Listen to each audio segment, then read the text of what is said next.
Welcome to the Standardized Marks and Results Transfer System, or SMART system. This is a system developed by the School of Business to make our results processing more efficient, save time and reduce the chances of errors. This is a short video to introduce the system to you and show you how it works. Under the old system, subject coordinators had to produce three separate documents: a CSV file of results, a grading worksheet, and a moderation report. The CSV file went to ASSC results, while the other two documents went to LBS admin. Under the SMART system, you only need to complete one document, a results file, which goes to LBS admin. As far as possible, this document is pre-populated. You just need to answer a few questions and enter the marks. This video will show you how to do this using a number of examples. This is an example of the results file that you will use to submit results. You will download the file from the Unite website. You'll be sent an email with a link to the site. The name of the file includes the subject code and the study period. When you open the file, you'll see four tabs. The first tab is the Setup tab, in which you need to enter some information so that the system can do its work. There are detailed instructions here, but once you've read those instructions, you'll soon become familiar with them. A red message here will tell you what you have to do next. In most cases, you'll need to shorten the descriptions of the assessment tasks. These descriptions come from SIMS and can sometimes be very long. In order for these descriptions to make sense in the column headings where you'll enter the marks, you need to shorten the descriptions so that they fit within the blue boxes. You probably don't need information such as the length of an exam or the number of words that the assessment task is equivalent to. Short descriptions are best.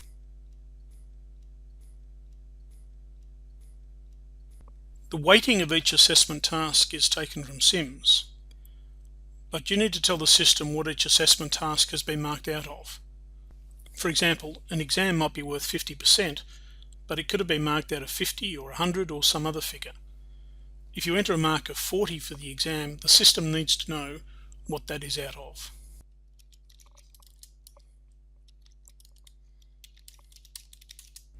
If you have a hurdle on the final exam, indicate this by entering Y and then the hurdle requirement. Typically the hurdle requirement is 40% or 50%, and you enter that number irrespective of how many marks the assessment task is marked out of. Some subjects have reportable graduate capabilities, or what we'll call RGCs, and the attainment of RGCs has previously had to be extracted from the old grading worksheets. Another advantage of this system is that this reporting can be done in an efficient and standardized way. This subject doesn't have any RGCs. The green message says to proceed to the next step. But this is an example of a subject that does have RGCs. Some subjects only have one, some have as many as 9. This subject has 4.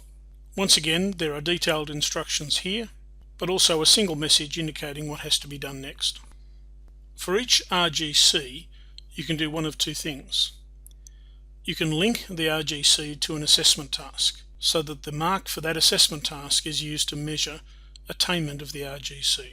For example, the first 3 RGCs might be linked to 3 of the assessment tasks.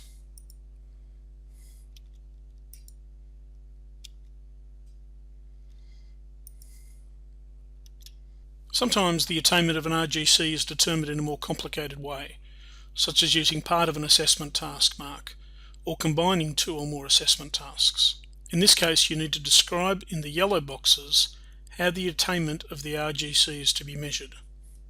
Then you need to calculate a mark for each student for that RGC, either in your separate spreadsheet or in this spreadsheet, and you need to enter in the pink boxes what those marks are out of. Once the Setup tab is complete, click on the Results tab.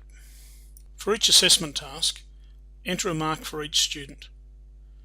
It is strongly recommended that you do not copy and paste marks from another spreadsheet. This often results in significant errors, with the wrong marks going to the wrong students.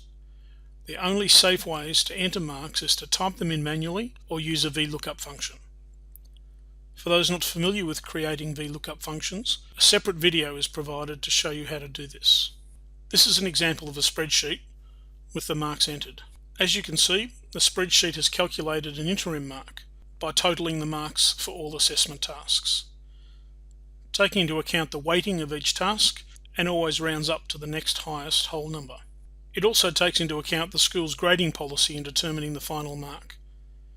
In this case, 47 has automatically become 50, and in this case 69 has automatically become 70. If a student has been given a special exam as a result of special consideration, enter an S in this column and the grade changes to special with no numeric mark. Let's say this student's mark is to be withheld as a result of suspected academic misconduct.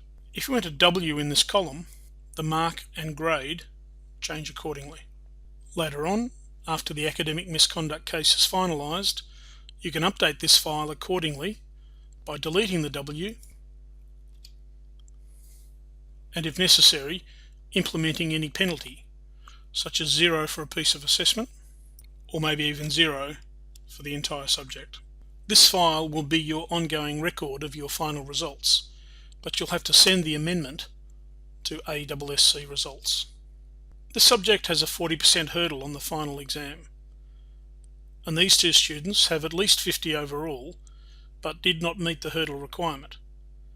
Again, after the supplementary exam, you can update this file for your records, but you'll still have to send the amendment to ASSC results as normal.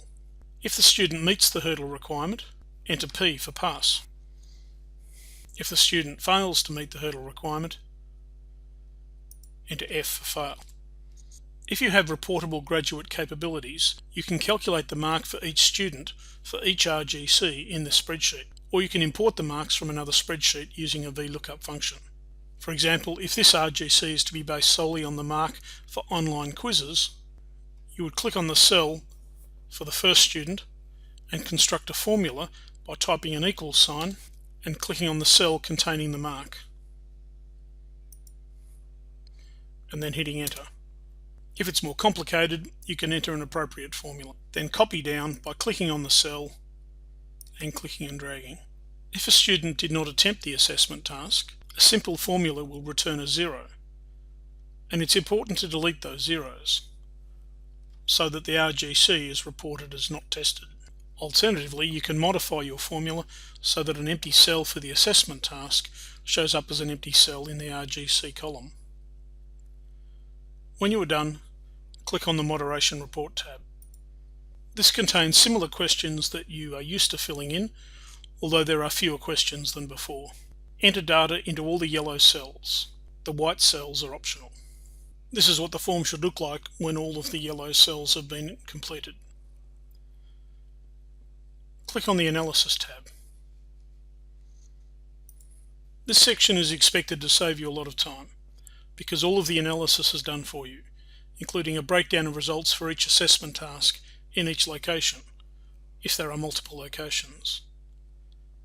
As was the case with the old moderation form, results are highlighted if more than 50% get an A or a B, more than 20% fail, or more than 5% are withheld, for possible discussion at SEMS meetings. When the system is fully implemented in Semester 1, you won't need to do anything to this tab. But for this trial, there are two parts of this tab we need your help with. This spreadsheet assumes that the subject coordinator is the instance coordinator at each location. If that is not the case, please enter the correct instance coordinator. The pre-population of results from prior periods is also not yet functioning, so we ask that you complete this table as you have done in the past. That's it. Save the file and send it back to LBS admin. You'll be given the deadline and the method of returning the file in a separate email. Thanks for watching.